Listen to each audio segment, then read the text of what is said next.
You know how some people have their best thoughts in the shower? You know, shower thoughts? Well, I have mine right here in the forest. Welcome to today's episode of Forest Thoughts, Episode 2, The Majestic Nature of Bow Hunting and Why I Think It's Overrated. A lot of people talk about bow hunting like it's the pinnacle of self-reliance. This is the survival tool of choice for a lot of hunters. And we're going to talk a lot about the value of bow hunting and why this is an incredible invention and a fantastic survival mechanism. We're also going to talk about something a lot of people don't talk about. We're going to talk about why I think the bow, in terms of survival, is a highly overrated tool.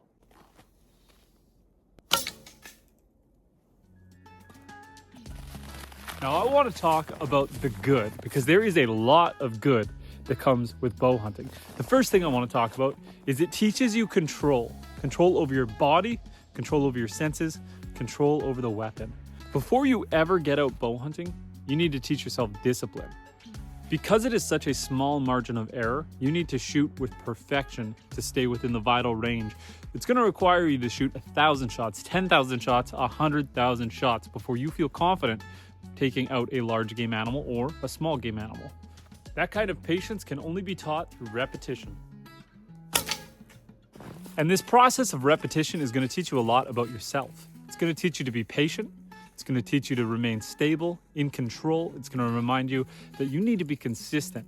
You know, a lot of archers, we talk about drawing with an anchor point. We want to draw that arrow back and set the string to our nose and do it the same way every time, 1,000 times, 100,000 times. Not only is learning how to use a bow going to teach you to be steady and in control of your body, it's going to teach you to hold and control your breath, to steady and slow your heartbeat,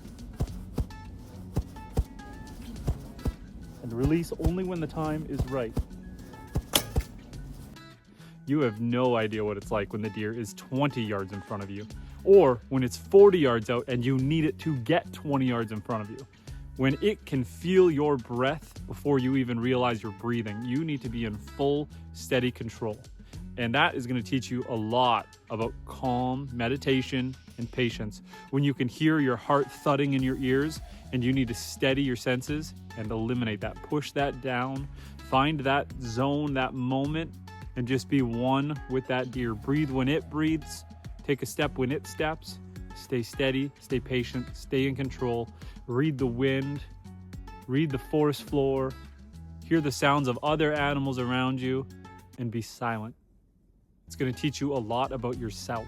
From a pure survival standpoint, the bow is an attractive tool. The ammunition is renewable. Arrows, you can pick them up, you can collect them, you could make them. The bow itself is a form of nature, and it could be made.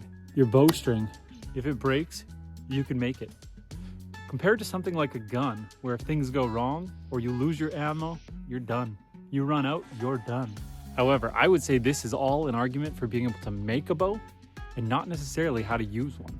Now let's get into the hot take as to why I think it's overrated. Are bows romantic? Yes. Are they attractive? Yes. Are they great for self-learning? Absolutely. But are they efficient in a survival situation?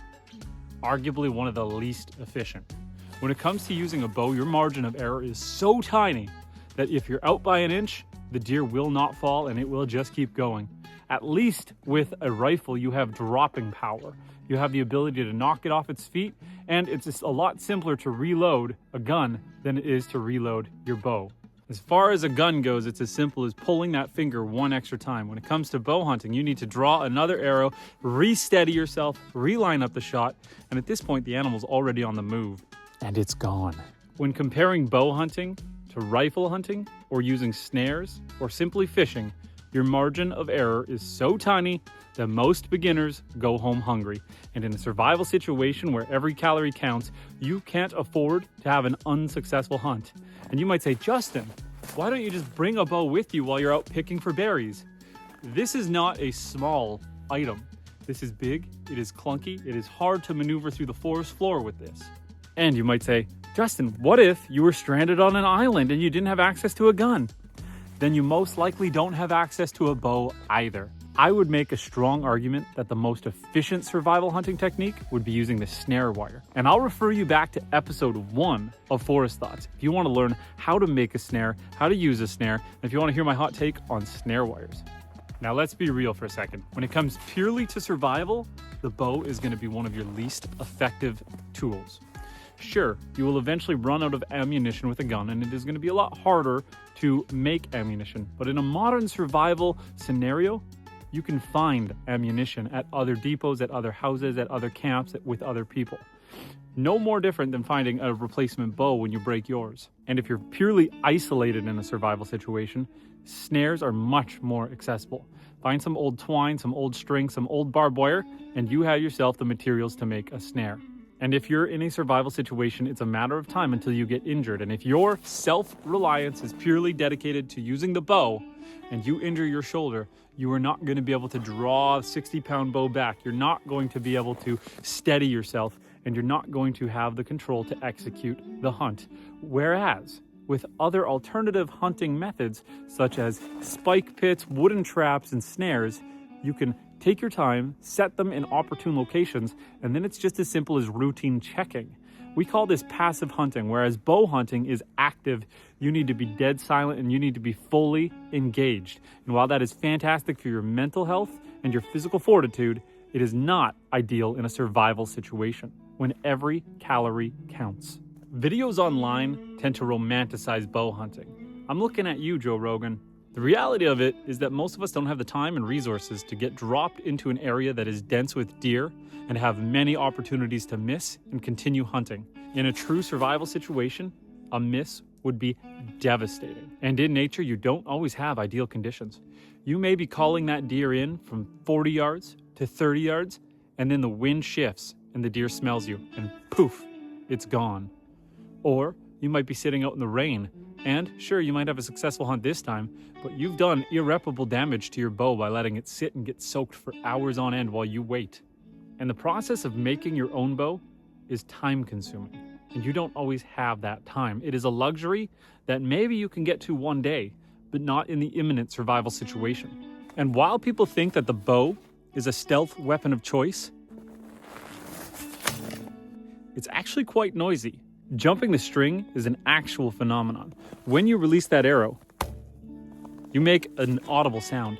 And if you are more than 20 yards out, which typically you are, there is an actual delay. You can watch your arrow and count 1, 2, strike. In that 2 seconds, a deer is going to pull the matrix and dodge that arrow, or jump or twist, and you're going to miss the mark. When your target of error is this big, if the deer moves back even 3 inches, you've missed.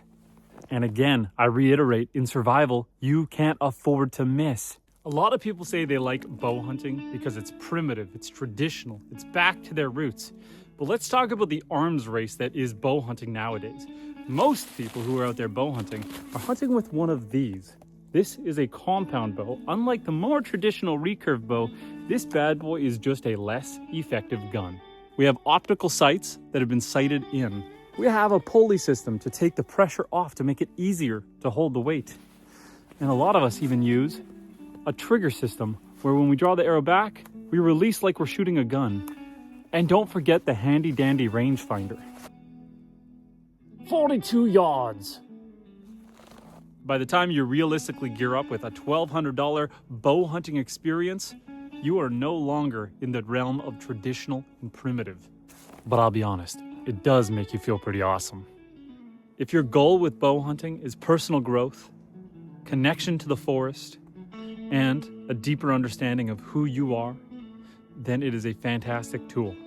But when it comes to survival, I would make the strong argument that it is one of the least effective tools for pure, utter caloric intake. Let me know your thoughts in the comment section below. Do you agree or do you disagree? And let me hear it, especially if you disagree. Why am I wrong? Why am I right? And until next time, guys, I hope you enjoyed this episode of Forest Thoughts, episode 2, bow hunting, and why I think it's overrated. Thanks for joining us, guys, and I appreciate you guys sticking around for another episode of Forest Thoughts. This is our weekly series. Every 2 weeks, you get the deep dive, and in between, you get a little bit of comedic relief. Join us next week for episode 2.5, Deeper Thinking. Don't forget to like and subscribe.